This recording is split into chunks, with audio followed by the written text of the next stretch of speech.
Back in the days before government took control of everything, the normal people were relying very much on each other more than anything else. They relied on each other, family, friends, neighbours.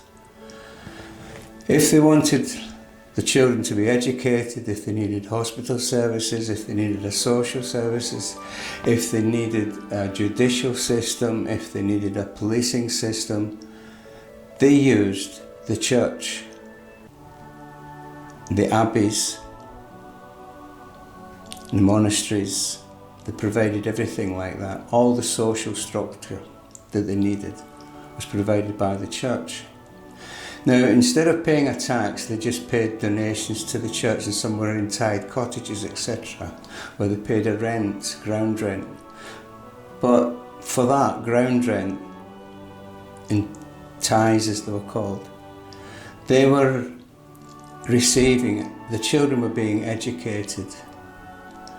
Admittedly, a lot of it was Christian based, but nevertheless they learned mathematics, science, all the other topics that were necessary to improve and flourish and develop as a people. Now, the way this system worked, it was based almost entirely on the family structure, whereby a child, a man might have a child, and the man might be a carpenter, and he will teach his child to be a carpenter, and that child will develop and improve the skills that they learned from the father, just as an example. And so the whole art, that's why Britain and our descendants who moved to Canada became some of the most magnificent carpenters in the world, because each generation improved on the previous in everything that they did, in farming, in clothing manufacturing, everything like that. Engineering and science. That's one of the reasons why the country flourished ahead of everyone else. Then came the problem of, and for the main part, it was Henry VIII. He wanted to go to war with all sorts of different people, and for that he needed money. So he did all sorts of atrocities, and I won't go through the whole thing about what Henry VIII did, but basically he demolished the churches so that instead of people paying taxes, in his mind, paying taxes to the church, they would pay taxes to him. But the people were not getting anything else in exchange. The children were not being educated, the children were not being cared for, they did not have a health service. They did not have an education system, they did not have a judicial system. One of the reasons why these people that I'm talking about now that hang on to a tradition whereby they depend totally on each other, it's what they call a Celtic culture. We get it in Ireland, and Ireland, for example, until lately, Ireland was the third safest country in the world. Very, very much a Celtic culture, a monoculture. Self-governing. That's the secret to success.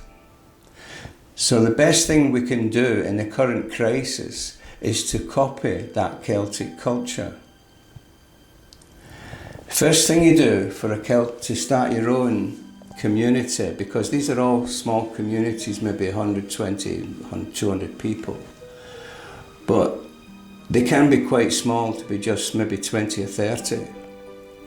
The principle is the same.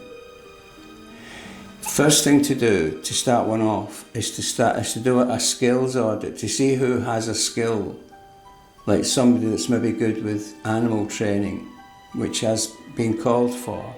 People maybe bought a dog and they can't control it, they can't train it. Well, there's somebody that, generally speaking, in your village that will be able to do that and show you how to control it. And there might be somebody doesn't know much about how to budget things. You'll get people who are good with mathematics and brilliant with money, and these are the kind of skills that you want people to know about. And you want to hear about people who know about the local history, the local folklore, the local traditions.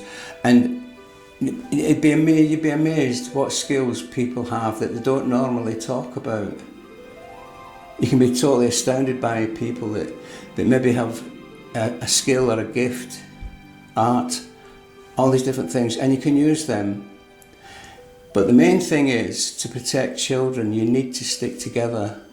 You need to look after each other's children on the understanding that other people are looking after yours. That's the agreement that you have. The danger that we're living through now, the crisis that we're going through at the moment, is fueled by social media.